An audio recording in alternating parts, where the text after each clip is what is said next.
Hey everybody, it is Cinnamon Cooney, your Art Sherpa, and today I'm going to be showing you how to paint this winter fairy tale. It has two beautiful young girls and this sweet fox where they're meeting each other in this lovely winter scene.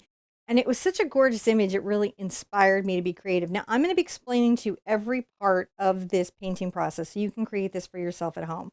We're going to be going through step by step. I'm going to explain the color mixes, the techniques, and to help me do that is my husband, John. Hey guys. So what he does is he's going to track me like a stalker through all of our cameras, zooming in, getting all up in my business with our robotic. So you basically can see everything you need to see at home. And that way you're not like, how did that technique happen? I don't understand what brush that was. You're going to be able to really be part of the whole thing. On top of that, if you check the description below, there's a link to our website. Now on the website are 900 other really awesome videos that you could do. But in this particular page, there is a traceable because I recognize that not everybody is either into drawing or currently draws yet. And I don't want you to wait being creative on drawing. I don't want that to be a barrier to what you're doing. So definitely please take use of that if you need it. On top of that is our watermarked reference image, right? And you can use that for the purposes of being able to refer back to for your own painting at home. And I'm really excited because I always love to see these come into group. When we do group, I love to see people submit them into group and I get to see all your incredible variations. And you're always also much more talented than you ever think. On top of that, if you're really new and wondering, can I do this? What does this 3-hoot thing mean? What does that mean? It just means that there's a lot of skills that come into play here. Maybe more complicated color mixes, maybe more complicated designs. I'm still going to be explaining it thoroughly, but there's just a lot to take in. What I personally found is if you're really raw and brand new to painting, it's nice to have a few one-hoot paintings underneath you so you have a few skills.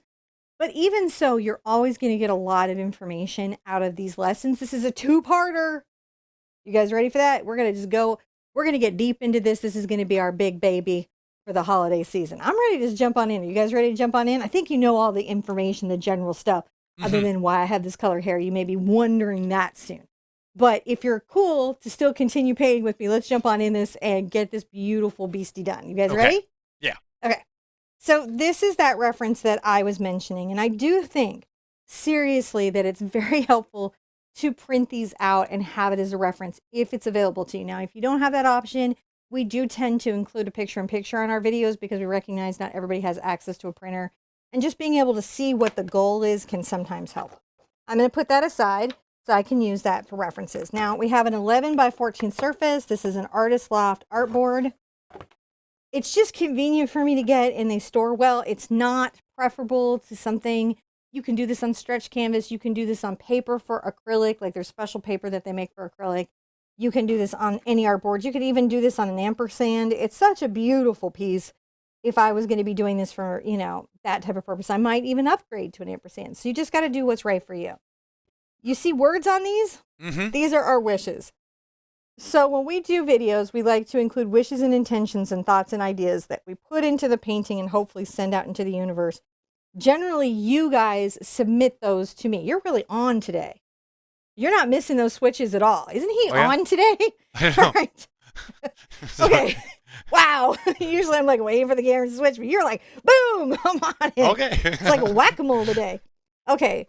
So we're sending some wishes to Brandy, who is missing her Sherpa, who has crossed the Rainbow Ridge, and she's just feeling that. And I get how important the pets and furry friends are in our lives, and so we're just sending lots of love and support. We're wishing personally for our own Stephanie to have a brilliant certification where she owns it and she rocks it, and whatever her personal goals are, she reads them because I don't know what her personal goals are, but whatever they are, darling, I hope you reach and achieve and exceed them. A healing for Cooper, who is also a wonderful Sherpa, was in an accident. We're just hoping it has a miraculous, amazing recovery. A healing for Rebecca, in huge and health and strength for her and the family of Kylie. Karen, love for the gift of all kidney donors. So just sending love and light to people who give the gift of life by donating organs. Stomach health for all those. This is actually personal. I have so many people in my life, but specifically my husband and my friend have a lot of stomach issues, and I'm just wishing you guys be free of stomach issues for the holidays. As always, a viral video on the channel because that's helpful. a happy and safe holiday. And finally, this is a big one. Peace for our families, whatever that means. Like for all of us to just be free of conflict for a bit and have peace among our own families and friends and communities. I wish that for you as we go into the end of December, beginning of January. Paint, dioxazine purple, carbon black, cadmium red, burnt sienna, yellow ochre, quinacridone magenta, cadmium yellow, titanium white, phthalo green, phthalo blue, and a little bit of ultramarine blue I think I might get into. And I also have burnt umber. So that's a pretty full palette, but let me explain. I'm going to be using little bits of these. If you don't have a color, just use what you have, right? Like, so if you only have one blue, just use the blue you have. It might just have a little bit of differences in the mixes, but what you pay attention to is how light or dark it is, the painting will still come out. It might be a little different than my painting, but it will still come out. You can do a lot of craziness changing up colors if you can keep those lights and darks to where they should be. It'll still work out. It's a kind of awesome thing of painting. And we're going to start this out. Let me put this painting to the side in my coffee where I have quick access to it. Because, you know, don't want to have any problems. How is everybody doing today, John, as we all filter in? Really good. Stephanie's here. Stephanie! Yeah. Stephanie. She said that she got a 99. That sounds so smart and awesome. I would hire you, Miss 99. Okay, then I guess I wish that you get hired at the top tier pay rate for your field. It's true. So you can come to all the events. Do good in school so you can patron the Sherpa. I am just kidding, Dawes. I am just goofing. All right, I'm going to put out that ultramarine blue. No, I think it's good. You should go to school, get a really good degree, make a ton of money, and then give all your charity money to the Art Sherpa so we can give free lessons on YouTube and other such media outlets. Okay, but you guys don't have to do that. Go to school. Get good Go grade. to school, do well, and be well. We do wish that for you. So I'm putting out my burnt umber in my ultramarine blue, and I'm going to be using this as the basis of my background. And the first thing that I really am going to want to do, and I'm going to start out with a weird one. This is this weird kind of Princeton brush that I grabbed at Michael's the other day. I'm testing it out. It's a hog bristle brush, but I just thought it would be very nice to erase words with. And look, I am right. It's a really inappropriate use of a good brush. I just also wanted to see what it was like to use. I like to test things out on occasion, see if they're good. And the reason I am taking my words, which were done with watercolor pencil, and sort of blending them out, is that I don't want them to bleed through the paint and show up on my hard work design. So this is nice because it's a bit scrubby. It's also very stiff, John, even as I've added water to it. Yeah, when it I hasn't saw mushed out. I remember when I saw that, I was like, that's like a stubby little... We like a stiff brush, John. Stiff brush. Stiffies. It looked like, I could clean some parts with that brush. It's that stiff. I think you could. Still holding up. I'm going to do the background in with it. What you're seeing me do is about 2 parts brown to 1 part ultramarine blue. And it's going to give me this very sort of neutral, cool gray color, as you'll see now. Oh. I'm going to see what this is like. It may be too stiff to really paint in the background. Leaves in the an little brush effective mark. way. Like you can kind of see that it's coming out transparent. Yeah. I think I'm going to need to switch to... Now, if you wanted to scumble, that could be... This would be the bomb. I'm still messing with it. But this is what you're doing. You're painting the whole background in this color. I'm going to switch to a more effective. Not effective at all for what I'm doing. It moves it around and gives it a nice brushy stroke. It moves it around and gives it a nice little brushy stroke. But it would be just as effective for me to take a rag and do it. So now let's get a brush. Switch. And there's what a brush does. Now, with this, it's paint. very transparent. Something to know about burnt umber and ultramarine is they are very transparent paints. They're often used in landscape painting for that purpose. And what we're doing here is something called toning a canvas. Now, we're doing it in a way that's different than maybe, say, an oil painting, because acrylic paint doesn't really bond when you use washes on canvas surfaces. So, you know. What do you mean by that? So if I were to use thin, watery washes, right, like you would see in watercolor, and try to apply this color to the canvas, it wouldn't adhere. It wouldn't stick. And then all the paint I put on top of it would keep lifting up, and it would annoy me. It would annoy me so much.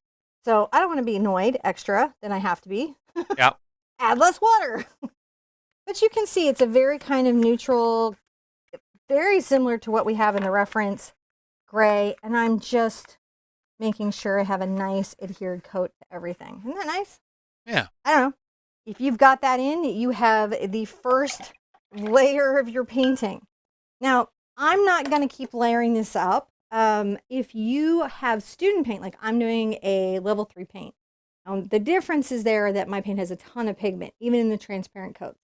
If you were doing something like the Artist Loft or Liquitex Basics, the first levels, you might want to do 2 coats of this color to get the same effect that I have here, if that makes sense. I'm going to step back. I'm going to do step-by-steps on this one. How's that sound to everybody? That sounds pretty good. Right? I like my step-by-steps. And in the step-by-step, you go in, you make sure that we got pictures of these, so that we go with the, there it is. We got a little picture-in-picture. And that's just, if you need to go to our website, they're available. I put those together, and that lets you, when you're following along later, go, oh, this is the stage we're on, this is the stage we're on. And the step-by-step can not only alleviate your anxiety, it can help you not get lost in the layers of a painting. Let's dry this with our hairdryer while John says hi to you guys. And I'm going to sip my coffee. Okay. So, I have to find, can't find any of my buttons today. So, thank you guys for joining us. Don't forget, if you you're at home and you're drying your surface, you don't want to look at the floor. I don't want you to look at the floor either. You want to look over there and see her not using heat when she's drying that surface. And why do we not use heat? Because heat causes color shift. And what that means is that paint, when you use heat, can increase the oxidization of things inside there, the binders, and cause the color to change. And that's more prevalent on student paints than it is on pro paints. But in either case, if you don't use heat, then you won't see that color shift. So that was fun. There we go. Maybe not that fun, but we did it, right? We had some robot camera excitement. Right. It ran away on me. I'm going to pull out a little more burnt umber. And I'm also going to add my burnt sienna, which you're going to notice is much more rust or red toned. So it's just a warmer brown. Burnt umber and burnt sienna are some of the oldest colors in paint. And so sometimes when you use these, you'll get that sense that, oh, this feels very, very historic. That's what it is, because it is the oldest of all histories. I'm also going to put out a little bit of titanium white. And let's add some black to our palette at this stage. Black is nice. Mm-hmm. Black Which is black always are you nice. using? Huh? Which black are you using? This one's carbon black, but you could use Mars black. It's really, for this, carbon black or Mars black would not be that big of a difference for where we're at in the painting. Yep. Use the paint you have, young Padawan. I'm also going to put out a little bit of my phthalo blue, because it is the way. Oh yeah, it's going to be like that the whole time. Uh-huh. Okay. So sometimes I find with my students, if I kind of explain why we're doing something, it helps them execute the task. Now, when you're doing a landscape painting like this, you have zones of composition. So you have the background. Those are objects that tend to be out of focus and distant in the composition. And then you have the middle ground, which is generally kind of running in this space. It's a little more saturated. There's a few more details. It helps balance things out. And then you have the focal foreground, which is often more in focus, even if you're painting loosely, which I haven't decided if we're going to do today yet or not. I'll see how it feels. But regardless, as you're painting these will be more saturated, more central. And by doing these, we're doing something called atmospheric perspective. So we're not using the way our lines converge in the difference. We're using the way objects look in tonality and line in composition to imply distance and space in the painting. So hopefully that helps a little bit. Every once in a while I get my teacher on. It's so weird, I know. Now, in doing that, sometimes it helps to sort of think out zones. And I guess I'll put this here and talk about this again. So if you look at the composition, almost a little bit above the halfway mark, if this is the halfway mark of the surface, a titch above the halfway mark is the beginning of our first snow zone, isn't it? Where we kind of have some trees in the background. The first. And then really down here, right, this is sort of where the foreground space is going to be. It's so very Hoth of you. I know, I'm very that. And then we have our First little snow foreground bush thing here. And then our fox and our figures, right? And you can see right now, the scale of your figures, they're going to be going up over into the tree space before the fox. So these weird, rough, brutal looking little lines, right? They help us lay in some of the space that we're trying to represent in the surface. Now I'm going to grab just a bright. I just grabbed just a random brush out of my brush bucket. Just grabbed it, snatched. I did. Just snatched it. This is a number 10 bright, and that just means that the size of the brush is a little bit bigger than my thumb, and the bristles are short, and it's stiff, but unlike this one, it's going to apply the paint just a smidge bit better. They thought there was a couple folks who said your nails are on point today. Oh, thank you so much. Linda, did she? Did Linda? Mm-hmm. Oh, thank you. Not my Linda. Oh, not your Linda. I was about like, oh, okay. A new Linda we don't know. Well, we know her now, and we appreciate her compliments. So what you see me doing here is I'm taking just a little bit of my ultramarine and my burnt umber, and I'm kind of coming back here, and I'm brushing up and down this zone. And can you see how it's sort of streaking? That's nice, isn't it? A little streaking. This is how we're going to kind of talk about an out-of-focus forest that's far, far away. And at this point, you're seeing why a toned canvas can be sort of useful. Because what it lets us do is not, if I did this over a white canvas, the white would just be showing through and I'd have to do layer after layer. And it would be a lot harder to get that dense look that I want. And I do want a dense look. You'll notice also, as I'm brushing up and down, that when I go and get this paint, I go pull, pull, and I get a little brown. Maybe I flip the brush, but what I'm not doing is intermixing it. And you'll see the result of that is some streaking on the canvas. That is desirable, and I want that. All right, that's pretty good. We're just getting that background kind of in there. Everybody like a background? When you use just the pure pigment, you can see that's just a little bit too saturated and starts to pull forward. So if you get that in there, you got to come back over with the blue and knock it back. See how I'm doing? You'll hear artists all the time talk about knocking it back.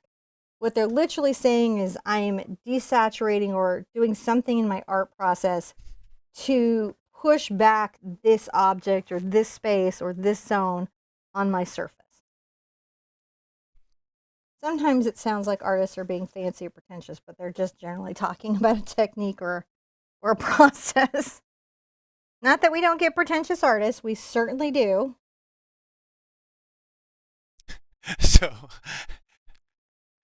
So funny. You know how there's you could say something and it'll set off a pop culture meme that will remind you of a song that all becomes an earworm. Yeah, I know that. So Krista was just chatting in here about how she's now got, what does the fox say, stuck in her head? What does the fox say? Be careful if you put that. I got a video, was deleted on me, I think, for using that title once. Well, that's okay. Well, I mean, if there's not anything wrong with it, I didn't even use that in the title. I think I said it in the video. I don't know what happened. I think I got hit. It was the early content system. But took out my baby YouTuber self, gave me a heart attack. Well, she was apologizing for putting an earworm in me. And I was like, you don't need to apologize because I just blare it loud in the house. We have 3 kids. For all the family to hear. They sing Baby Shark. Yeah. A lot. They don't.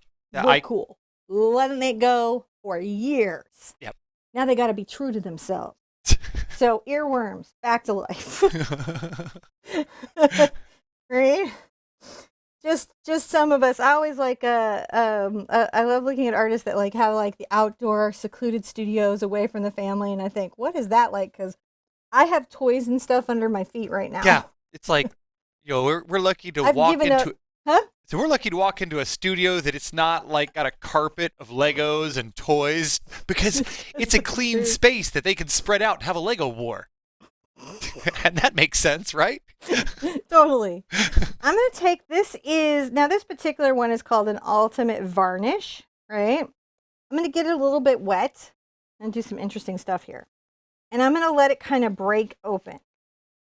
Now, what's that? I've never seen you do that before. You always squish it. Right, I want it to break open, and I want it to be a little bit kind of openy. And I'm going to come here and get a little of this dusting of this color into my brush, as you do. This sort of background gray that we have going. But I need it to be a little bit lighter than everything else. And I'm going to tap up and down Oh. with this little brush. And it makes a very soft, distant, implicated bush, doesn't it? Mm-hmm. And I'm going to hit all along. It's like the Leatherman of brushes. It is like the Leatherman of brushes. Now, I love this one. It's my favorite, but they have these that you can kind of passably do, like at Michael's, the Artist Loft. They're very sheddy. Warning, the shedding is extraordinary. You'll feel like you just used your cat, tapped it up and down. Honestly, at that point, it's almost the same effect of it. This one is okay. It's just not as fluffy. It's just not quite as tuned in. But, you know, get what you can get. Right? There's something that you're definitely going to want to have in your art box. I don't like the goats as much, but if you have the goat, use the goat. I'm not going to come into your house and smack your goat brush out of your hand. But this is just a nice little way to get some soft, distant little leaves in, right? Mm-hmm. And you can see it's going into the wet paint. It's very out of focus. So that's going to keep that distant landscape in the distance. We want to keep it in the distance. Now, let's run our eyes along here. So it goes up and then maybe a little jag down and then back up. We're not repeating. We don't want to repeat the shape. And I might even just soften it a bit. Bendy softy. Putting it in the distant. You really want to put this stuff in the distant. These are my distant woods. I can't, if I put too much detail or color variance between this background and what's up front, what will happen is that it'll pull too far forward and I'll be all bummed. I will be bummed. I'm going to probably not move out of this brush for a second. And I apologize for that. But it's just really good for everything I'm about to do here. Now, I'm thinking, and it's a thought at this time, that I'm going to do the initial part of my snow, a little bit of my brown and my ultramarine blue and my white.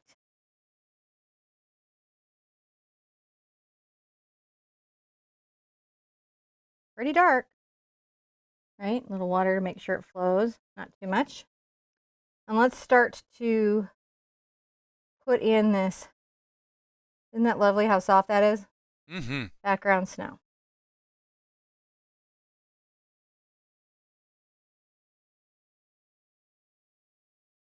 Just coming in this little mid-ground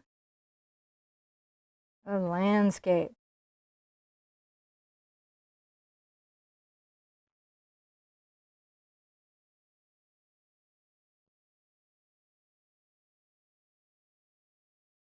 Very neutral, isn't it? Yeah. Very neutral, but yet kind of cool, very blue. The reason I've been kind of reluctant to get the phthalo blue into it as of yet is phthalo blue pulls some stuff forward, man. It really, really does pull some things forward. It's a little bit bluer over here. I might pull a little more blue into my brush, but you can see that I get just enough brown to make sure that it's somewhat neutral. Mm. Now, by doing this, it's going to help me not have this middle ground pull forward. It's going to let me get it soft. And you can see the brown underneath is even helping build it up.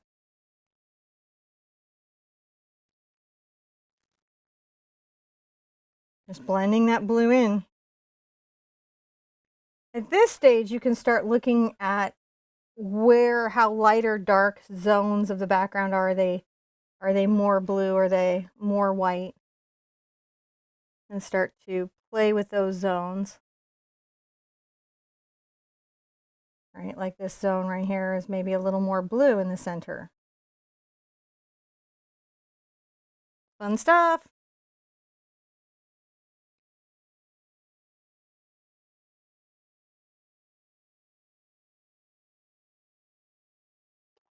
And rinse out quite well.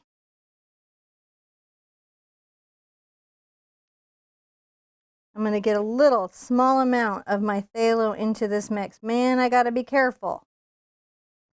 I really need to be careful. A little more of the white. You're going to see it right away. It's a big difference.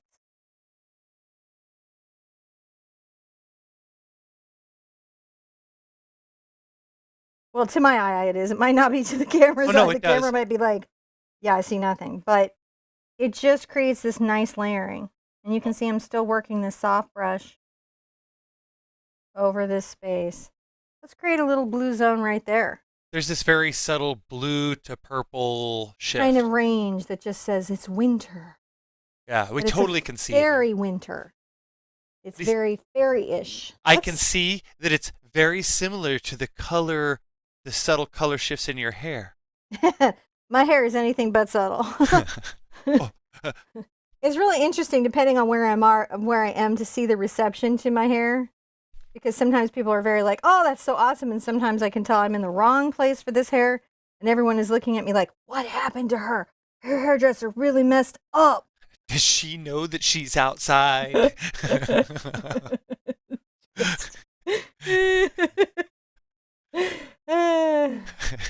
And then there's always the look at me like I have an answer.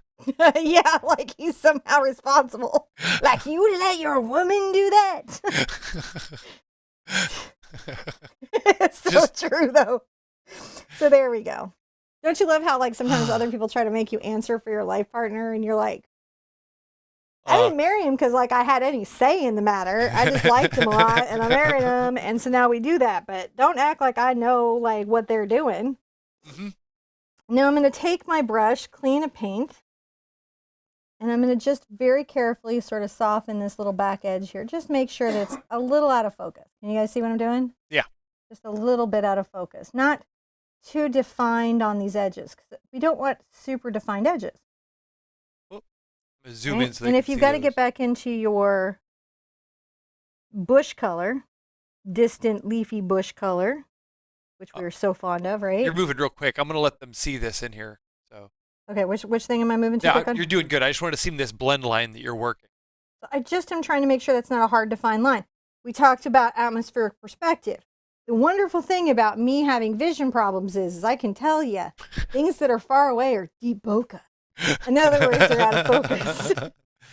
You know, there's a natural effect that you can enjoy if you take your glasses off. It's called deep bokeh. We actually pay a lot for this filter, but you can enjoy it for free today. I use it now in the mirror. I'm like, ooh, I look good. So blurred. So you can see that I've created this very indiscriminate, soft little space back here. We like it. Now, will a scruffy brush do to make these bushes? Just if you just had a random scruffy brush, could you come back in and just, if it wasn't too I would think so. I think I could also do it with like one of these. What's that? This is a number 12 Silverstone round. It's a bristle brush. Hog bristles will do this fairly well. That's a scuffled brush. It's not great on synthetics, soft synthetics, unless you're doing this one. These little tufty mops are okay. These hog mops can kind of do it. The natural is goat mops, but they get so waterlogged that you're like, well, that was irritating. Or I say that was irritating. I'm irritated. You might not be irritated. I'm going to take a number 4 round, and I'm going to go ahead and get just a little blue into my brown here, as you do. Maybe even a little black now. Look at that. Making some branches. And I'm going to come here on the toe of my brush, if I can get a toe of my brush.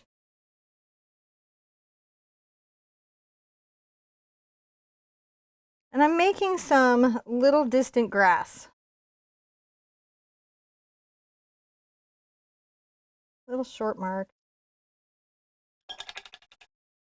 I need to reshape this brush. I'm getting it there. Sometimes when you're working a brush, you'll be like, man, the shape of this is not my favorite. And you have to rework it and be cool with that. Be cool, honey bunny. Be cool. The little grasses. These are distant. You can kind of make out these blurry little lines. And one of the things that makes this landscape so charming is it has these wonderful winter textures.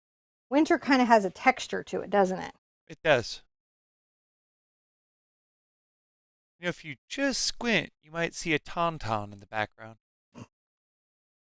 Very tempting to do.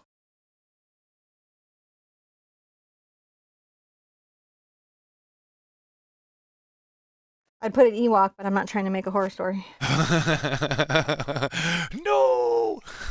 You know, they're tropical bears. Nobody ever thinks about that, but they are. They are a tropical furry creature. It's like not good evolution there. What is that coat for? You know what? They could be a Pacific Northwest type of rainforest. We never That's true. really. We don't know if it was hot or not. That's true. It could have been a cool forest. I'm all like, they're tropical bears, and they're like, no, we're not. We're in a. How is that, guys? Are you seeing how that's coming in? The distant grasses? Periodically, give a step back and give a look, right? Make sure your layers are looking good. Take a look at things. Yeah, take it all in. Assess. Fill the air so your wife can take a picture. I mean, whatever you got to do for the show, babe. You get a little burnt sienna into that. Just bringing some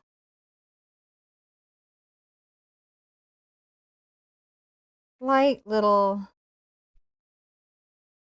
potentially there, little bushes. Sometimes these are subtle things that we're doing.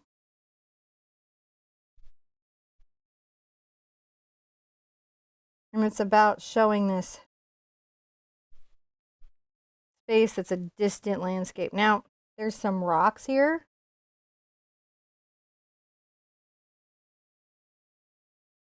I'm just putting that in with my little round brush. Maybe some little rocks, little stones and pebbles are always good to add. When painting snow, these little dark bits out there on the snow, especially in snow landscapes, are critical. Whether you're doing like a traditional Russian style landscape, right? Mm-hmm. We all love to do, or you are doing a modern daily painter style, you're going to be doing little marks of dark. It's going to happen. Now, we had gotten distracted earlier. I needed to say thank you to Patty for supporting my heat talk while you were away. She supported your heat talk? She did. And I have to say thank you guys for supporting us in chat and patronage and all those places. We are taking down the bubble machine and rebuilding it. It got a little gummy. What happens is that we run air conditioners in here and it sucks all the water out of that bubble juice. And the bubble juice becomes bubble slime, and bubble slime doesn't blow bubbles. So you have to wash out. And then the machine's got to be cleaned. Because you got slime in the bubble machine. So you can see I'm making these distant little fussy marks. Slime in the ice machine, says Marvin Zindler. I think that's a uniquely Texas thing. It's a Houston thing. You had to be here like in the 80s to get that. So dating myself and being a regionally specific comment. Oh, there's a deep Southern brand on you now. That's a joke for like 5 people in the room. So just adding these little marks. All right, notice I'm changing up the values and kind of getting all that in, right? Okay, if something is maybe a little bit stronger, and you can always put some implied little lines in the background, but they're far away. They won't be in focus. Far away, my friend. They are far away. Now right here, I'm going to take my soft brush again, and I'm going to get a little of my ultramarine and phthalo blue mixed together, and some of my burnt umber. Makes kind of a darker color.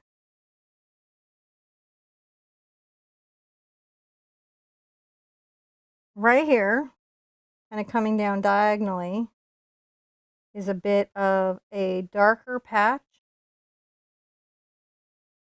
Dip a little bit in water. I don't want to get it too wet.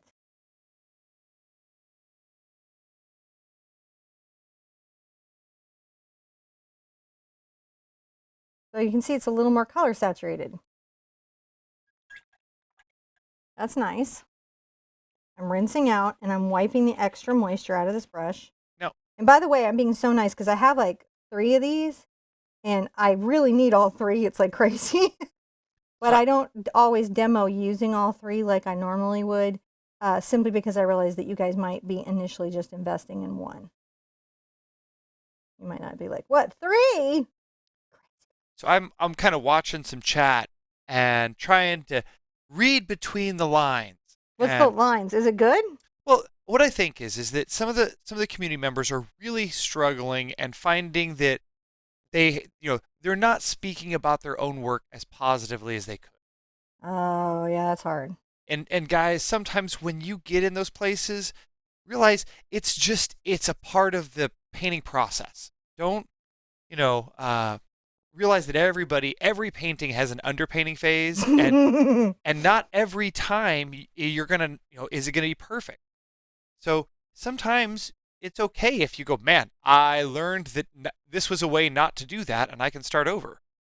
But And sometimes techniques or things that don't work in one painting end up being exactly what you need in another one. hmm Try to embrace what's going on and realize the goal of you and your painting is not perfection, creative expression.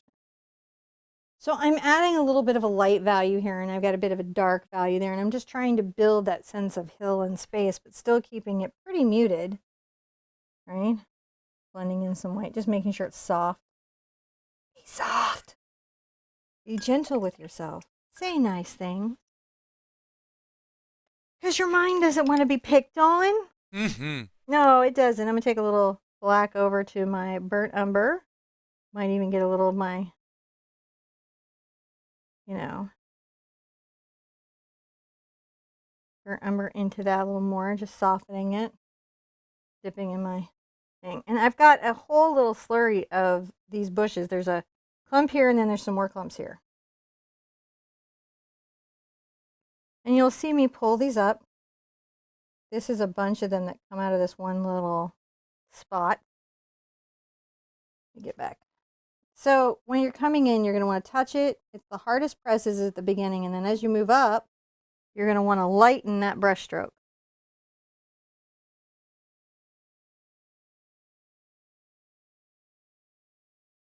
Sometimes sticks kind of fall over to the side, don't they? hmm And this one might come forward.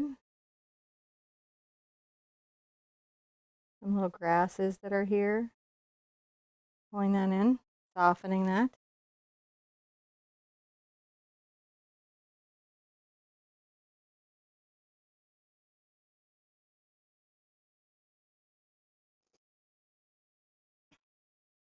By the way, it is going to be snowing in my piece. Fair warning. It's a warning for you that it's snowing. Right. Just doing that, getting that going.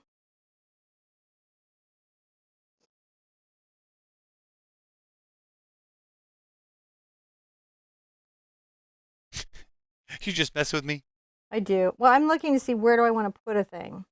I'm adding another little rock right here in the background. Isn't that lovely? Maybe we'll have a two-part step-by-step. And then one final step-by-step. That'd be funny, right? Now I'm going to You get bring... a three-part step-by-step, Yeah. but the first two are prerequisites. Yeah, something like that. I'm going to bring a nice soft little line over here.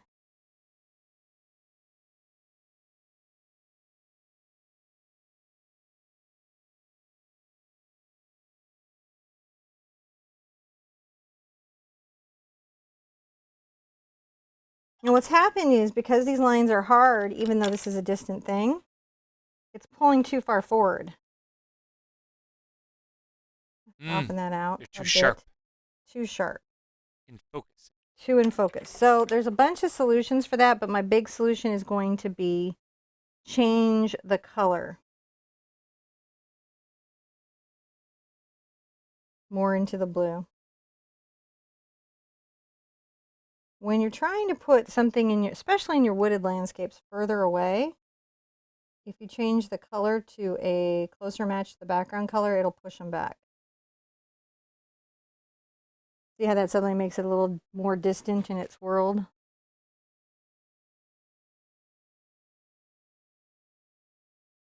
Just touching some little bits of nonsense that's going on here, making these little value changes, softening them. Painting little landscape is super fun. It is actually super fun.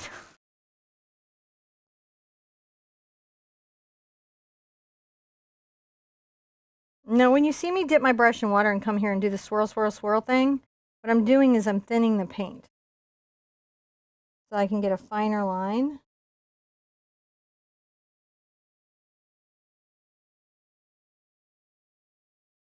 Because I'm talking about this very distant little twiggy branch that's got these great fine lines into the space, and I really like those fine lines into my space.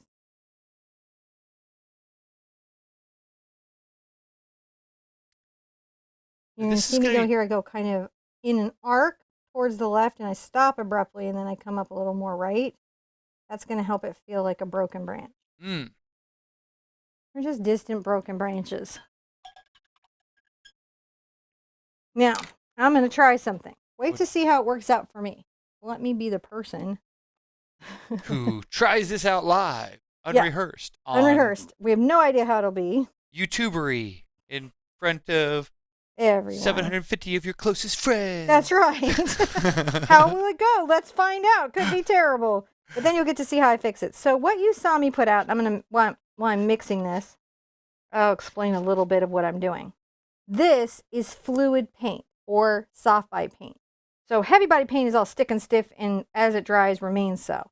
Soft or fluid paint tends to be self-leveling. We most often see this paint in craft paints, but there are many fine art paints that also have that same texture.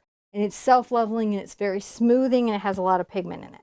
So that's its nature. I'm going to grab a little bit more brown. It's very smoothing. It's like ASMR paint. There's nothing about me that's ASMR. That's not true. I find you very soothing. I don't think you find me soothing. I think you find me fun. I'm sure our marriage vows, nobody said nothing about soothing. That was not the descriptor. So I have this tool. This is a splattering tool. It's part of my Galaxy set. All the tools in that set are about this type of technique. Now, and you'll notice that I made a more neutral colored snow, didn't I? Oh, you did. So I'm going to kind of put this back here because here's the thing. I'm trying to say these little snowflakes are farther back. And I can do that by blending, or I can do that by making the color not as saturated white as my forward snow is going to be. This is like this little brush she has super stiff filaments in it, and that's what makes it different than just a regular old brush. Toothbrush? Yeah. Don't use this on your teeth, even if you buy the set and you think, oh, I really got to clean my teeth. Don't do that. It'll pull your gums right off. Now, before all this is there, I am going to just blend some of this. You blend the foreground ones into a little bit. They just become snow texture. Fuzz. Only works if they're still if they're dry. Guess what? You can just leave them there if you want, but I want to have a little more control over the values on the ground. So I'm just blending those out so I can hit another layer of snow. We're gonna do like, you know, those people that paint like resin? Nope. Okay. Which ones are you talking about? Listen, I don't know what you're doing. All right, I'm gonna get a little bit of my blue here again. And I'm going to make a lighter color. What are you talking about? I don't know what I'm talking about. And I'm going to come to the top of my little rock. Oh, you're now putting snow on the rock. I'm going to put some snow on that little rock, right? Oh, okay. That's a nice little rock. It's got some snow. Ha ha! I don't know why I'm. Is this a stage? Huh? Are we at a stage of the painting yet? Or are we still? Well, we're working the background. I always tell people there's a background, there's a middle ground, there's a foreground. Well, I know, but you're photographing these layers. This is what we're doing. We're painting those layers. I just added a little bit of light value in front of those branches, didn't I? Yeah. Oh, that's fun. I mean, I think it's fun, but, you know, that's me. You can always come and say, oh, maybe another little rock has some snow on it. They don't all have to have snow on them, but sometimes they do. And then you can make little kind of uneven spots of lightness coming forward.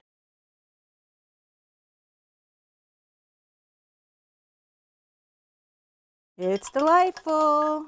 Mm-hmm. Do you feel delighted, guys?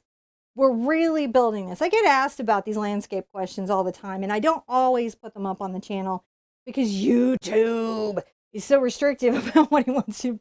Not like they tell me what to make or anything, but sometimes the algorithm's like, that video is weird and long. Show it to no one.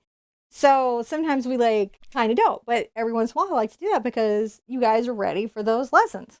So, speaking of weird and long, we're at 45 minutes. Mm-hmm. And how long do we want to go today? Because I know this is a two-part. A little bit longer. We I got don't more mind. to do. We're okay. We got, work. The crew is here, and we're here for painting. If we want to get this painting to the direction that we're going, Yeah, we got to go a little bit longer. I'm good. Okay. If everyone else is good. Like they're totally loving this. So. Okay. I just don't know. Good. I'm communicating to the person that we don't allow to see chat or clocks in the studio. Is everyone okay with the time? Everybody's okay. Okay. We go a little bit further because we want to get to a certain place into the painting so we can really focus on our figures and what's happening there tomorrow. You talk about the fox and the people. And not have to rush through our background. I really want you guys to see how this is created. So through here, and I kind of will show you, is a whole little run of, I'll make little dots, right? To kind of tell you where it is. Coming forward is a little group of branches and bits of things, right? Okay. Now I might maybe add some rocks or something there. And it's okay to put in some of those dark, remember we talked about those dark values into the snow. I'm going to get a little more black and blue into that mix. As we go forward, we're like, oh, things have happened, haven't they? It's always nice if you've got a little place to put down a little kind of, maybe a little grass that fell over. Fun to do. I don't know. I like it.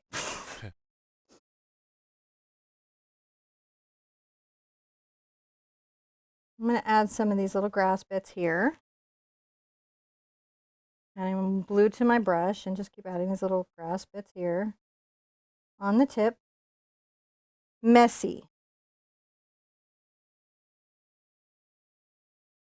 Right? They're super messy. They go a bunch of different ways. Like they've been broken down by the weather. Stuff has happened. They've broken, they've fallen, they've had a little moment, right? Yeah. So give them that respect to have their little fall down. And it should be messy all underneath these. All that stuff is actually called deadfall, I think. Yeah, that's it. Deadfall. We're painting those. Not Deadpool, deadfall. Oh, look at it. It's like already starting to build up, isn't it? Mm-hmm. It's just crazy how this works. It's just it's not crazy. It's very predictable. I don't know why I say crazy because it's very predictable. They like your necklace, by the way. I think you look very sparkly. I was just noticing I like to sparkle. You sparkles in the light. I like to sparkle. I like to make crows go, what? Sorry. I've never actually been attacked by a crow. Crows have been pretty reasonable with me. Okay. More defined twigs and branches. So these will be a little deeper in color.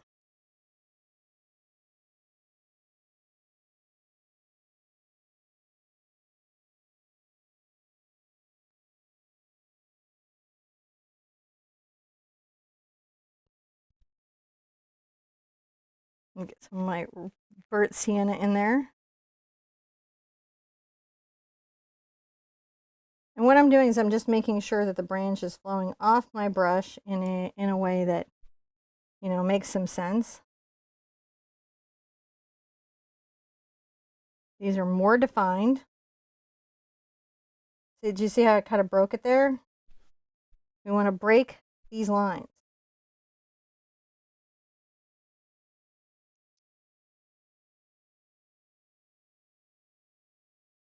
Making a little grass there that has kind of a little bit of leaves and there's a. And tap the brush in saying, oh, but what happened here?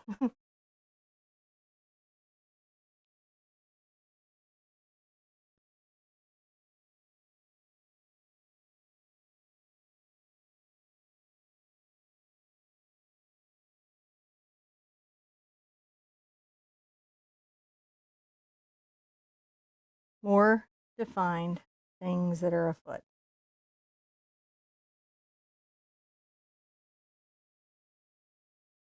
Build out the deadfall.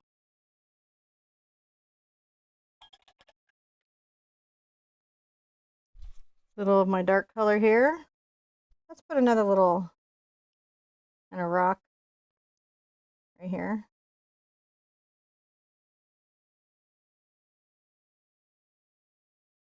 We like rocks. It has a, let's give it 2 little buddies going forward. So sometimes when you're painting, you will add more than what is given you, right? I'm going to take my little snow color here. A little of my phthalo blue into it. So I'm kind of saturating it as I move it forward.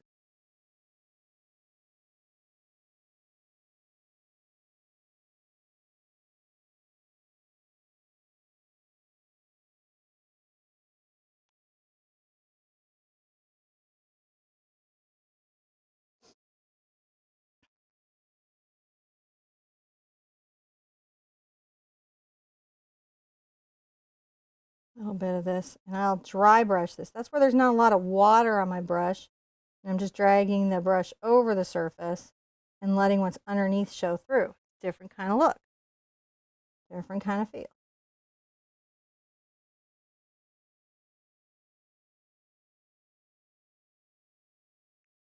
Now you can see this is not nearly white snow, is it? No. But it feels like it. Because what the snow does is it will tend to reflect the shadows and colors and the cool neutral values of everything around it. So to really get it to show, we've got to capture that. We've got to pull that in.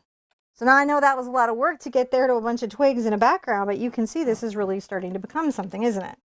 Oh, yeah. Also, while I'm here, I can come into my lighter value that I have, right? Guess what I can do? Highlight some of this. Would it be okay if you wanted to come in here and use like one of the acrylic pens or something like that? So here's the issue with the acrylic pens, and I don't think it's bad. That I think okay isn't really what we're saying. Sometimes it's hard to find an acrylic pen that's in these halftones. Oh. So if you're using one that you mix the paint, the color yourself, and then using it, like Holbein has a bunch of beautiful applicators that everybody honestly uses in their own sets. And you can get them and they're empty, and then you use the fluid paints and put them in there. You could make all these tones and values and then use all the pens you want, and there are artists that do that. But I think what would happen, in my opinion, I'm trying to create some little light spaces here so we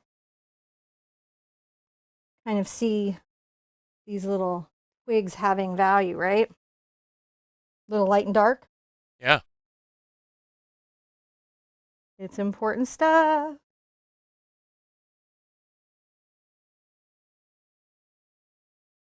A few little bits of something. All right. That's a little bit more, isn't it? Oh, yeah.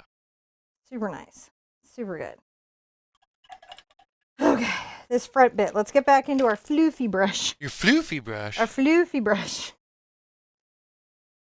All right, so we're getting into these spaces where there's more happening. I'm going to get my blue into my brown. It actually still needs to be darker than that, so I'm going to add some black to it.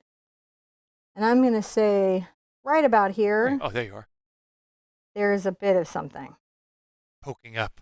Poking up. I don't need to say all of it yet. I just need to go, oh man, there's a thing there, right? Hey, there's a thing. Mm-hmm. Just popping out of the... Yeah, we're just going to say, and we'll define it into logs and things in a second. Right now, the dark mound is just fine. I'm going to take my blue and a little of my burnt umber. Not my burnt sienna, because as you guys probably are pretty familiar, that just goes super green. And this now, much darker.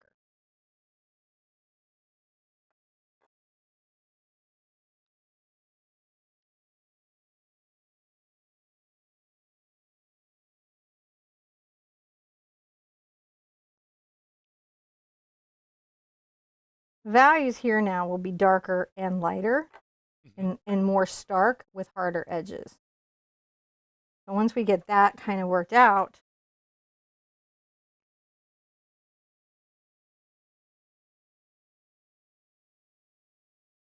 yeah, just to add a lighter value, kind of blending in through there.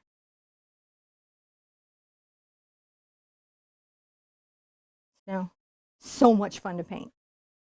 If you didn't already know, you guys have got to be a fan by now, right? Mm-hmm. So isn't that great? That's really nice. We've got this sort of foreground. You do. And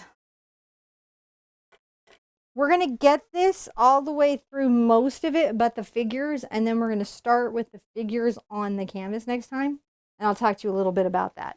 Perfect. I want to step back and kind of take it in. If you guys have any questions about how we're doing or where we're going, is a good time to give them. There was a question about hoots, whether this was 1 hoot or 3. 83 hoots. This is 3. This is a 3 hoot. 2-day painting, lots of layers, bunches of colors, tons of tools, tons of techniques. 3 hoot. 3 hoot. I'll still explain it step by step, but there's just a lot more going on. You need a lot more stamina to get through, right? Yeah. Yeah, it's little like bit more. that. It's like it. I'm gonna get one of my cat's tongues involved now. Okay. So this is a number 8 cat's tongue. You could use a filbert, a round. You could use like a nice big round. You just want a brush that's going to give you some authority. Like Cartman, I respect my authority. Mm-hmm. Oh man, I do a good Cartman. That's a problem. I'm now getting into my burnt sienna. And let's just talk a little bit about our deadfall. So maybe a little log coming forward here. And there's certainly a little bit of a log heading up here. All right. I'm thinning the paint to improve the flow. What does Now that I'm mean? going to bring this. What do you mean improve the flow? How the paint exits my brush. Ah, so it Right. flows off the brush. Yeah, I want the paint to flow off the brush. Like Chieve. Like some anyways. What's Chieve? Chi, the magical energy that lives inside you that flows through all Oh, things. yeah, sure, just like that.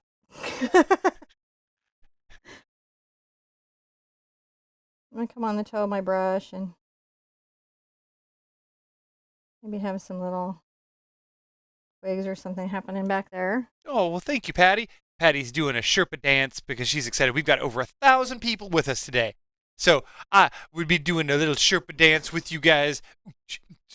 But I don't have any working bubble machine today because it was slime in the bubble machine. Slime in the bubble machine.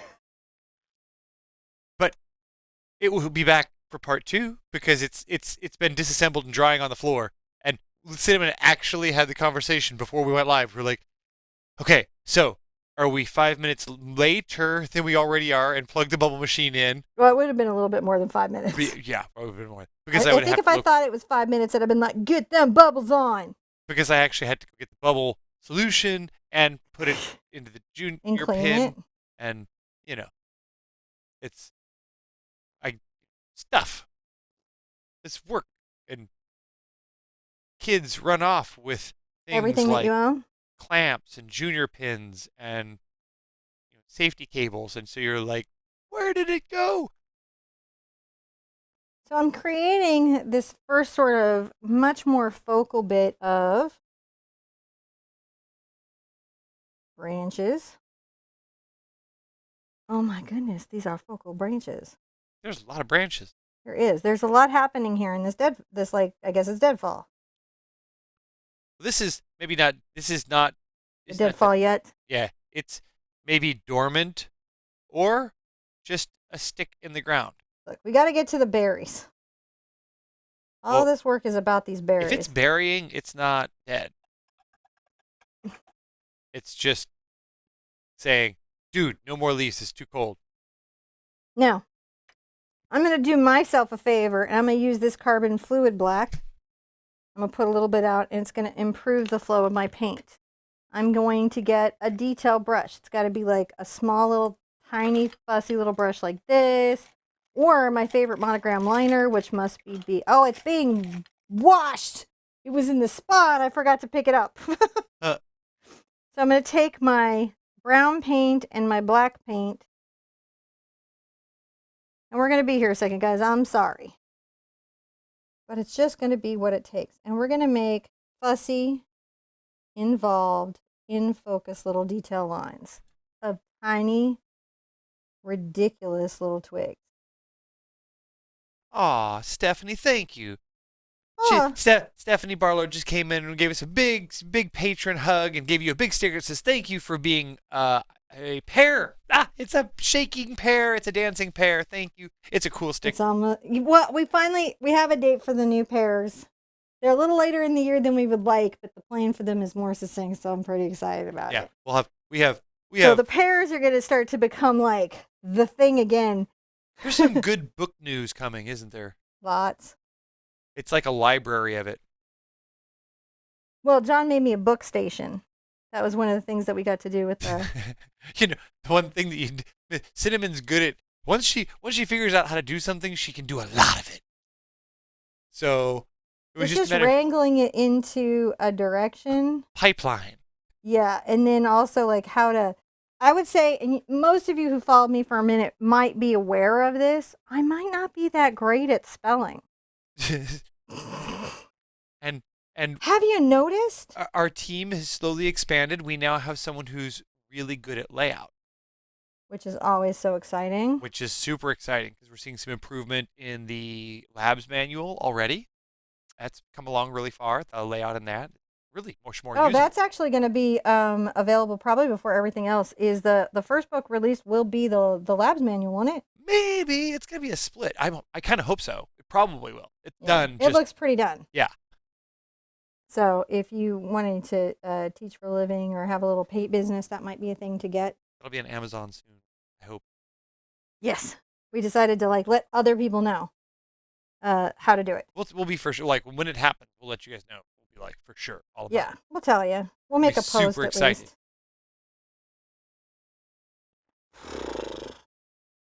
I'm just half talking to my wife about stuff while she's painting in. I'm going to take this branch. See this branch that I bent forward? It did. I like that. It got weepy on you. I like that because stuff in the water. Look at this. It's so cool, isn't it? It is pretty cool. Anytime you put a little investment into your painting, I'm going to make these little weird.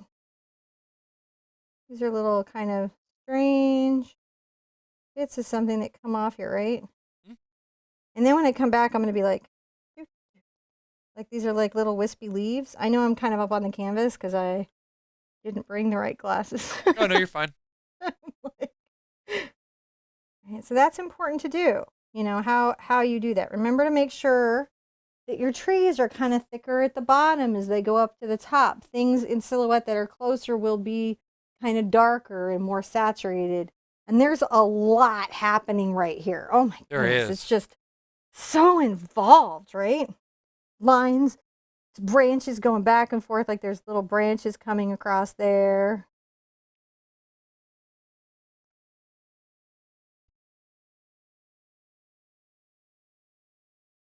Little weird lines that just have moments. Oh, I really like that. See, that's already my favorite thingy. It's crazy. Like you get so attached to these little moments in the painting, and I got to tell you, when you're painting, the big part of all of this is the moments. I know I say that a lot, but there's these little experiences within the painting. It's not even so much the result, but there'll be little moments of grace that come and touch your hem. And you just see it and understand where your mind has been trying to say to you, and you can hear that inner creative voice and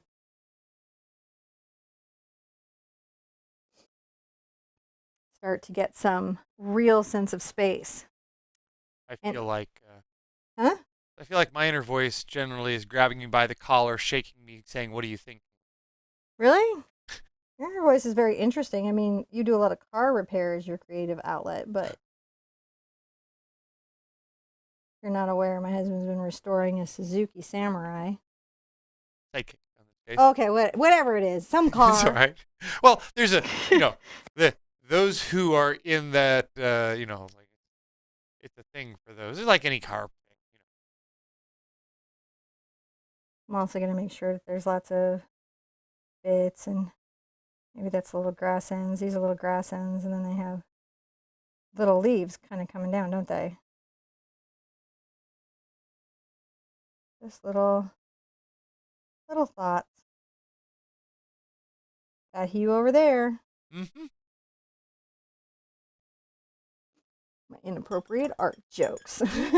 So we've got a few more we've got to do. Like I said, there's just a lot happening here to build this in, right? Well, that's okay. I mean, like, that's what we're doing here. We're making this, you're putting these little bits in because this is the interesting surroundings that'll be necessary. So when Fox talks to the kids, that it'll just feel really good to us. Yeah. Now I'm going to get my snow color again, which is now my burnt umber and my kind of phthalo blue, right? But a lot more white. A lot more white.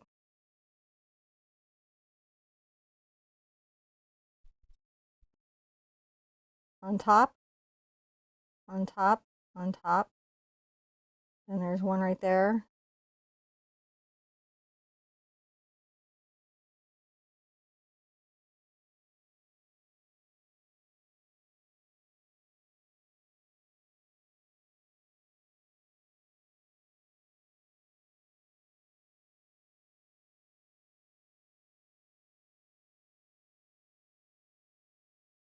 See what we're doing?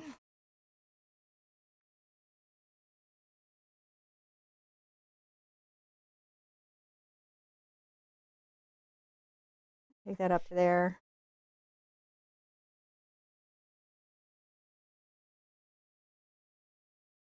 Now, sometimes we have to kind of get our blue to be a little bit darker because it's like, oh, I was under a log.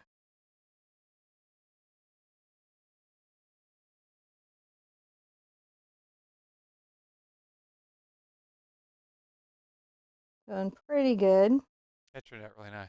And then we need a little more highlight on top of some of that. Putting out some more white.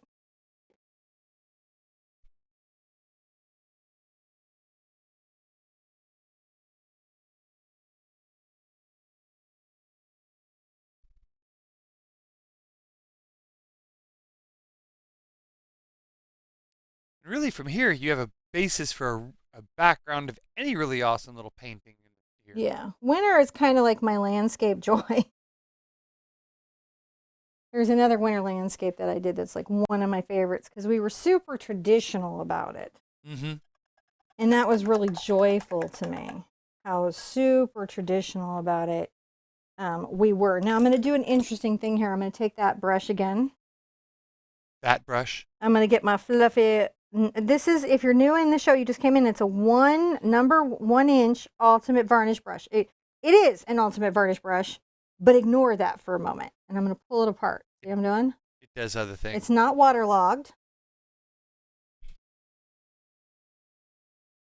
in any way.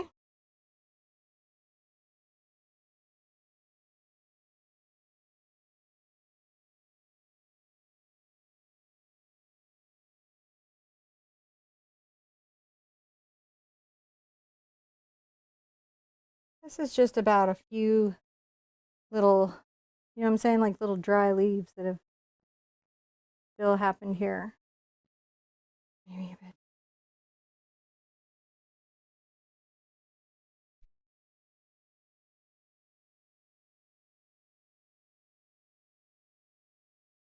Maybe I'll split it like that and then touch around. I just want to add a bit of a texture or finishing response. It's not pulling too far forward, so that's working well. And I'm just putting in a bit of it to see how I feel. That's pretty nice. Yeah.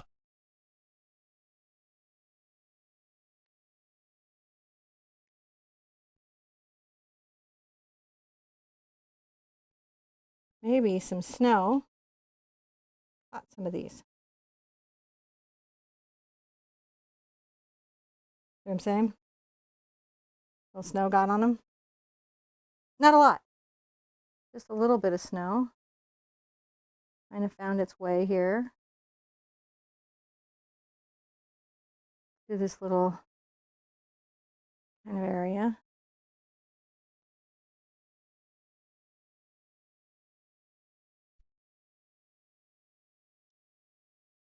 Talking a little about these little bits. I love layering this stuff on, man. All right, and then guess what? More layers. More layers. More layers. Now we have the little foreground stuff. We're starting to get into it, aren't we? Yeah. We're starting to get into our foreground. And the more that we can do of this environment around our central figures, the more time we have to kind of address our central figures, which is why I'm pushing through what we've got going on. Yeah. How do you like your deadfall, though? I'm loving that. Loving the deadfall? Yeah. Okay. Turned out really nice. I think this is nice. We're doing pretty good through this piece, aren't we? Yeah. And so, we have over 1,160 people here with us today. Because y'all are ready to paint this. You're not just watching me, right? You're painting with me. Yeah, I think that there's a good 1,100 people painting with us. I would say, just by the show of hands that I see out here. Paint with me. Put out your fluid paint again, crew. Oh, look! I popped a sick paint bubble. That was gross. It spewed so paint. I'm putting out again this thinner paint because one of the things that I do when I'm trying to do fine lines and branches is I get detail brushes. They're super helpful. Favorite one I have is my monogram liner. It just happens to be being washed right now. Actually, all three of them are. I use them so much and then I forgot to wash them. The other trick is fluid paint because it allows me to use it instead of water to help flow everything. And that keeps the pigment loads high, right? And I got to keep those pigment loads high while I am trying to build all this stuff up. So let's, I'll try with my round first. This is a number 4 round. I'm going to put a little black into this yellow. Kind of neutralizes it, if you see what I mean.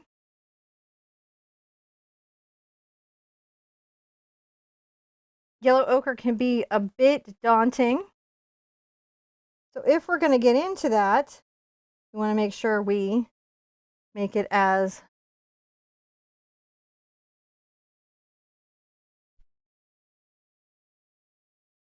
reasonable as possible. Now, as far as I can tell, and I believe this is true, the berries are from one of these.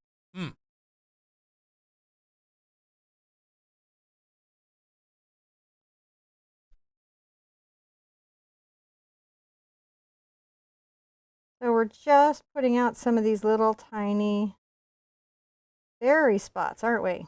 Berry spot. Little berry spots. Just starting to get into these grasses. You can get some burnt sienna into this mix too. There's a lot you can do to vary up this dry grass color to help it feel like it's really present there. Sometimes it's easier to brush down or up. It's all good.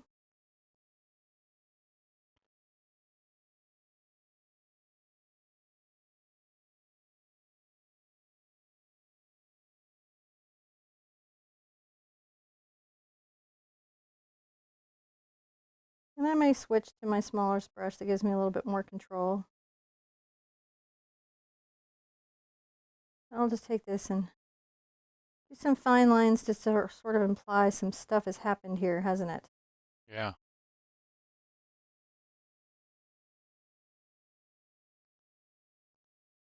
Looking quite good. But we know we've got to switch to our detail fussy bit. Because we're going to be fussy for a minute. Can we get fussy, please? Oh, man. I feel like there's been so much fussy lately. That was only funny because you've been here. There has been a lot of fussy. We have a teenager. So, Put us in your prayers. Put a wish on the canvas that we make it out of these and years. We suddenly speak, baby millennial. She's not. No, she is. I checked. Oh, is she? She's the last year that there's a millennial. Oh.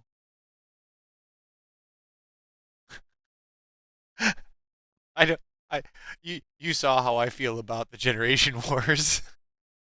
Yes, I do. So you have to Gen X rules. You have to cruise our Facebooks to see all that. Facebook's a dangerous place. Because it lets people know what you're thinking? Because you're making jokes with somebody, and then they post up that they just got elevated to be a sergeant, and you're like, oh wow, you're a cop. Keep telling you. So you can see And these little dry grasses that we're putting up front, aren't we? you know, John. you've done John. anything wrong. It's just that it just wow, that was a perspective change. We were joking around one way, and you're like, oh, there's the law.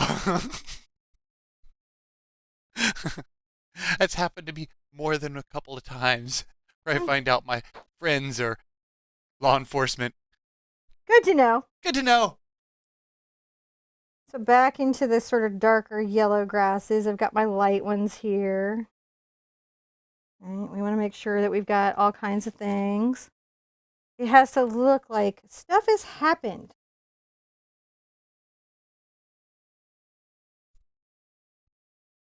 Now don't get too worked up because you still got to get your fox in. Right? But we're doing okay. I do want to say congratulations to all of the law enforcement personnel out there, especially those who have recently gotten recognized for their hard work and service. There's a bunch of you guys out there, girls and guys. Actually, all first responders, especially over the holidays. Oh yeah. There's just some people who dedicate their life to protecting others, aren't there? And they're a very special breed of human. You gotta love the folks who when they see fire they run towards it. Yeah, I do.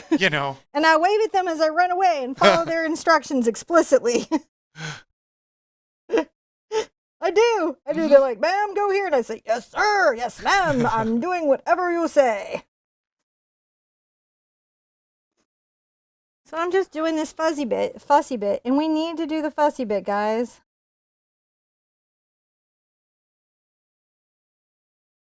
We need to do it. We've got berries. We've got to drop. How are you doing, guys?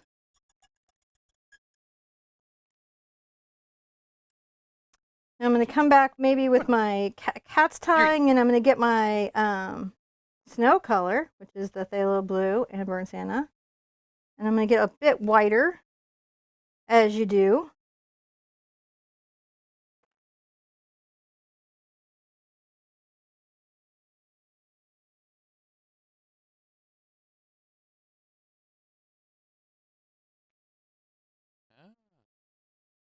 A little bit darker, as you do. We're just starting this. We're not going to get all this in because this is really part of foreground, but we've got to get enough of this in so I can finish my little berry area. There's just a little bit I got to work out. Now, on top of all the stuff that I have here, I have to also put in little bits of, we're pretty familiar with it now, dark color, right? Little weird things, little dots and things in the snow. Just using my cat's tongue. It doesn't really matter what brush you use, you're just touching in some little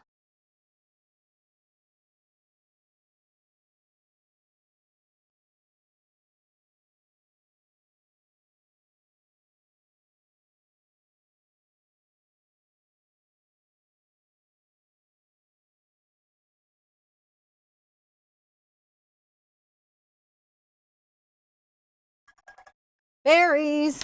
I'm going to put out a smidge of my cadmium red over by probably my phthalo blue. I'll use that to darken it. I could use black or I could use phthalo blue, but I will do phthalo blue because I think I will like it the best. I'm going to take a smidge of that phthalo blue on an artist knife and mix it into the red, making a darker kind of brick color. Like you do. There we got? Yep. Darker kind of brick color. I'm going to take my number 4 round at first.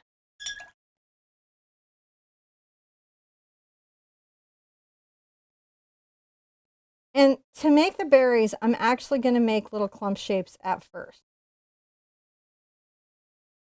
Those are just little squiggly. They're little piles. squiggles.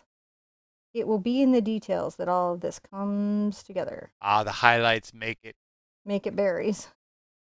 which is why it's super important that you do a darker value to start with.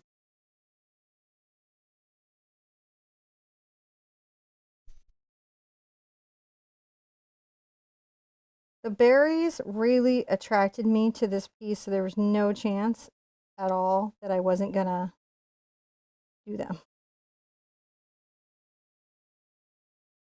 and really get into it. No chance. All right, pretty good. Yeah. Little pop of red, looking pretty awesome.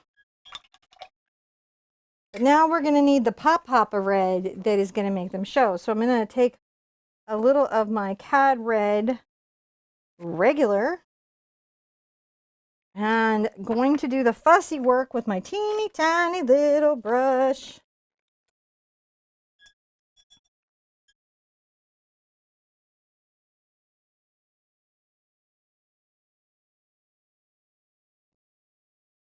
Come to the back here and just dot a few berries.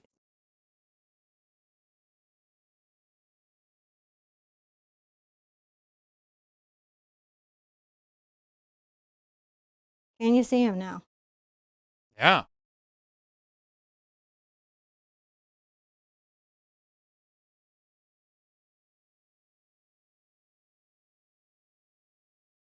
If you feel like you're having trouble seeing them, you're just going to come and get some blue into your dark color and make a very dark value.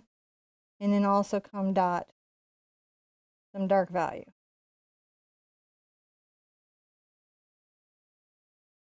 You feel like this needs to be darker, make it darker earlier on.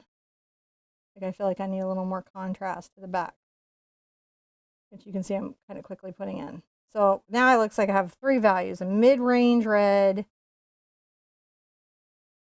and then this dark value. I just want to be able to see my berries pop.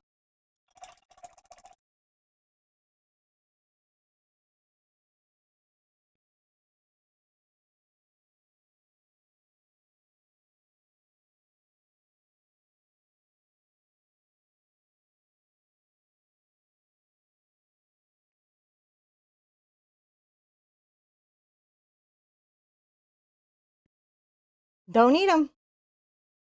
The red berries in the woods. Isn't this just like the most magical fairy tale looking piece ever? Yeah. So excited to be doing like the kids and the fox and all of that. This is going to be like, you know, I tend to do pieces like this on my big art quest, fairy tale, where we really get deep and involved, but I've been trying to put them on the regular channel, you know, lately. Mm-hmm. So I would say is if you're doing the big art quest with me, I am okay with you submitting this particular piece into the BAQ as a bonus fairy tale. And I'll let the moderators know. So if you're in the big art quest group, you can submit this as a bonus fairy tale. Ooh. Because I was slow and I owe you guys something. Bonus fairy tale. Bonus fairy tale. I may every once in a while add bonus fairy tales. Because we're covering a lot of the big art quest concept. So see how we're just getting these little berries in. How berry are your berries? Can you see your berries?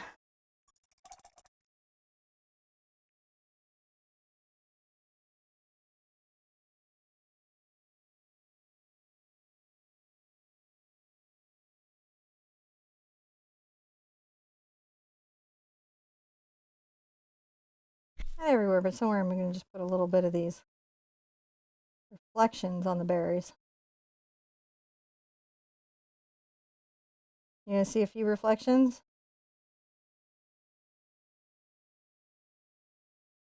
These are working pretty well.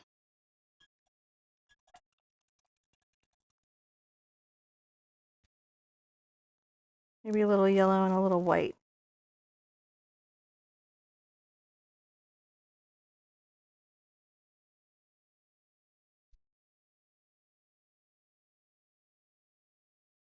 This may be moot because if I add another layer of snow, which I may or may not do, those little layers of snow may look like berry reflections. Hard to say. I may just stick to another layer of pure red. Had red is a very powerful color.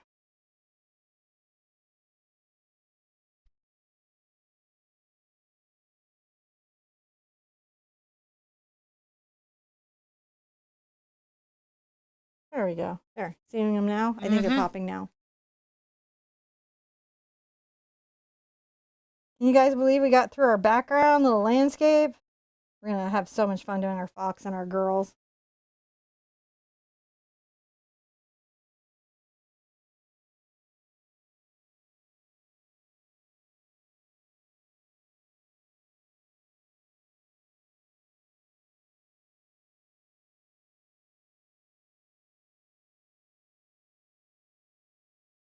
Maybe some downward facing berries, perhaps? If you need dark colors behind them, you can always add those back in and be like, oh no, I think we need berries here. Unexpected downward berries. That's a pretty nice little berry bush, I feel.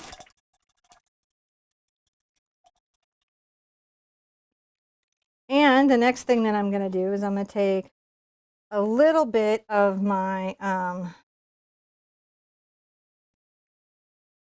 phthalo blue, as I have here, and some of my burnt umber, neutralizing the saturation of the phthalo blue a bit with the burnt umber. I'm going to add some of that to this. I'm not even sure. I think it's got to be even lighter than that. Now, is this a... I don't know how mistletoe grows. I don't know what this... Is it a tree or a bush? Is this a... No, I don't think this is mistletoe. This is some sort of... Is this a small tree or a large some bush? Sort of... Maybe black forest berry bush. I'm not sure. But it's just got berries. It does. I just got to lighten this up. So I need this to be, and I may touch it there and see how light it is. I guess that's light enough to work. I need it to be a little bit lighter. So if I'm not sure on the value of something against the background, what I may do is come hit it a little bit. But nope, that's good. Because I don't want to hit too much bright white. Oh, yeah.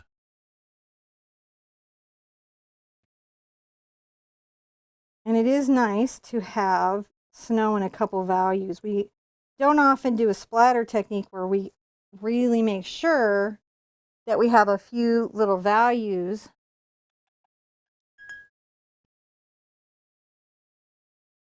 Now see here, from here, this could go anywhere. You could take this, you could add some snowmen and women and children. Oh, yeah. You could just the fox. If you're not into the girls, you could do just the fox. You could add some tauntauns and Jedi. You could add really just about anything you wanted.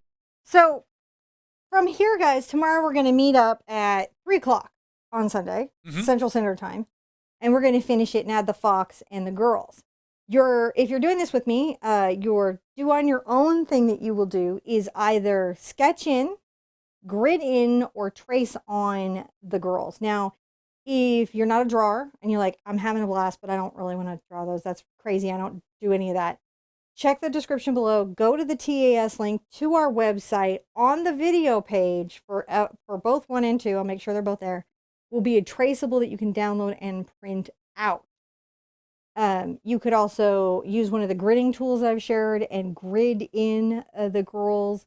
You could freehand it in, whatever is more comfortable to you. But we're going to start tomorrow with them on. Now, and if you've never used the traceable before, guess what? There's a video there on that page on how to use a traceable. How will they know when we're going to go live? I would get the notification. So if you'd like to know when we're live, right, on your mobile phone to the number 33222, text the Art Sherpa.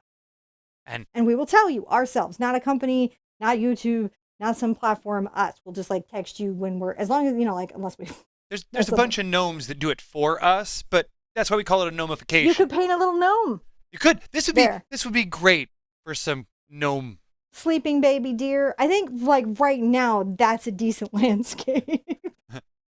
I might want to do a little more foreground resolution, but honestly, it's a very nice, decent winter little landscape that's going on. But hopefully, like, you'll meet us up tomorrow and we'll finish these up and you'll have a piece that you're just so proud to frame and show and brag to the world that you did it. Boom. Oh. Still early on. So there you go, kind of get a sense of it. Remember to step back from your work. Remember to take care of your health and well-being while you're painting. It can be a lot on your body. You wouldn't think so, but it is. Be good to yourself. Be good to each other. And I'd like to see you tomorrow at 3 p.m. Central Standard Time on Sunday for the second part of this video. And I want to see you really soon. Bye-bye. Bye-bye.